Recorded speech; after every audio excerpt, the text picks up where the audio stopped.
আসসালামু আলাইকুম। সহজ বাগান ইউটিউব চ্যানেলের নতুন একটা ভিডিওতে আপনাদের সবাইকে অনেক বেশি শুভেচ্ছা ও অভিনন্দন জানাচ্ছি। এই ভিডিওটিতে আমরা আলোচনা করব ডিসেম্বর মাসে কী কী সবজি চাষ করা যায়। আশা করি এই সম্পূর্ণ ভিডিওটি দেখলে আপনারা উপকৃত হবেন। আর এরকমই কৃষিভিত্তিক ভিডিও পাওয়ার জন্য আমাদের চ্যানেলটিকে সাবস্ক্রাইব করে পাশেই থাকবেন। প্রথমে যে সবজিটি সম্পর্কে আমি আপনাদেরকে বলবো সেটি হচ্ছে বেগুন।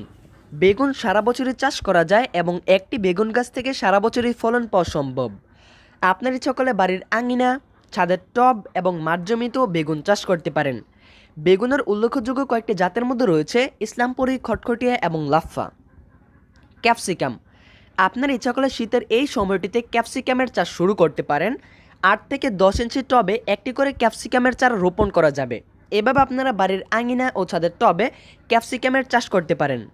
ঢেঁড়স, এই সময়টাতে ঢেঁড়সের বীজ বুনতে পারেন। যারা ব্যবসায়িক কাজে ঢেঁড়স চাষ করতে চান তারা ইনশাল্লাহ ভালো লাভবান হতে পারবেন যদি এই সময়টাতে আপনারা ঢেঁড়সের বীজ বোনা শুরু করে দেন। এরপর হচ্ছে ফুলকপি। গভীরভাবে 4 থেকে 5টি চাষ দিয়ে মাটি ঝুরঝুরে করে এই ফুলকপি চাষ করতে হবে। এই সময়ে ফুলকপির সাইজ একটু বড় হয়। অক্টোবর, নভেম্বর, ডিসেম্বর এবং জানুয়ারি মাসে এই ফুলকপি চাষ করা যায়। এবং ফুলকপির পাশাপাশি আপনারা বাঁধাকপিও চাষ করতে পারেন। ফুলকপির মতো বাঁধাকপি চাষ করার ক্ষেত্রেও মাটি 4 থেকে 5টি চাষ দিয়ে ঝুরঝুরে করে তৈরি করতে হবে। এবং এই সময়টিতে যদি আপনারা বাঁধাকপি চাষ করেন তাহলে বাঁধাকপির সাইজ একটু বড় পাবেন। অক্টোবর, নভেম্বর, ডিসেম্বর এবং জানুয়ারি মাসে বাঁধাকপির চাষ করা যেতে পারে। এরপর রয়েছে মরিচ। মরিচ সারা বছরই চাষ করা যায়, তবে এই সময়টিতে আপনারা ইচ্ছা করলে মরিচের চাষ করতে পারেন। তবে এই ক্ষেত্রে আপনাদেরকে চারা বিকেলের দিকে লাগাতে হবে এবং চারা লাগানোর প্রথম 2 থেকে 3 দিন সকাল এবং বিকেল চারার গোড়ায় পানি দিতে হবে। এই সময় মরিচের চাষ করবেন। যারা ব্যবসায়িক কাজে চাষ করতে চান তারা ইনশাল্লাহ ভালো লাভবান হতে পারবেন। এরপর রয়েছে ধনেপাতা। ধনেপাতা মূলত সারা বছরই চাষ করা যায় এবং এটি আমাদের সারা বছরের তরকারিতেই প্রয়োজন হয়ে থাকে তরকারির সুগন্ধ বৃদ্ধির জন্য।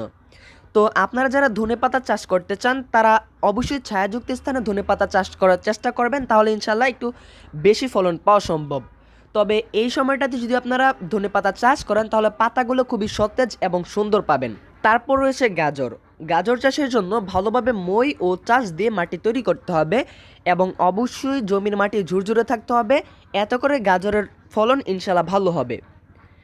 তারপর হচ্ছে পালং শাক। সারা বছরই চাষ করা যায় এরকম একটি সবজি হচ্ছে পালং শাক। তবে এই সময় পালং শাক চাষ করলে পাতা অনেক রসালো এবং সুন্দর হয়। নভেম্বর, ডিসেম্বর এবং জানুয়ারি এই সময় পালং শাক খুবই ভালো হয়। মূলা। মূলা শীতকালের অন্যতম প্রধান সবজি। আপনারা এই সময়টাতে ইচ্ছে করলে মূলার চাষ করতে পারেন। অধিক ফলনশীল হাইব্রিড জাতগুলোর মধ্যে উল্লেখযোগ্য জাতসমূহ হচ্ছে বাড়িমূলা 1, বাড়িমূলা 2 এবং বাড়িমূলা 3। তারপর রয়েছে উচ্ছে অথবা করলা।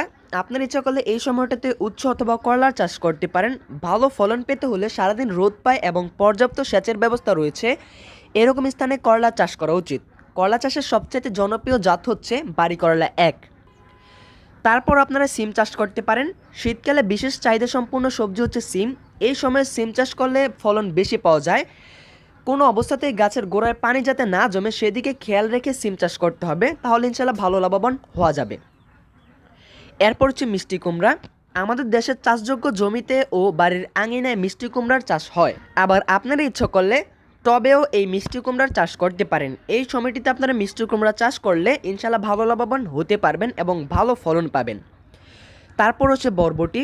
বরবটি চাষের জন্য জমি হতে হবে আগাছামুক্ত ও ঝুরঝুরে মাটি সম্পন্ন।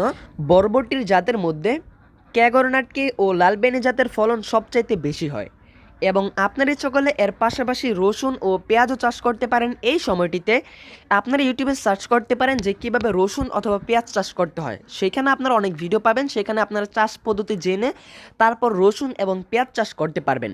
তো এই ছিল ভিডিও। আশা করি আপনারা অবশ্যই কিছু না কিছু তথ্য পেয়েছেন। যদি তথ্য পেয়ে থাকেন তাহলে প্লিজ একটা লাইক করবেন, কমেন্টে আপনার মতামত জানাবেন এবং এরকমই কৃষিভিত্তিক প্রতিবেদন পাওয়ার জন্য আমাদের চ্যানেলটিকে সাবস্ক্রাইব করে আমাদের পাশেই থাকবেন। ধন্যবাদ।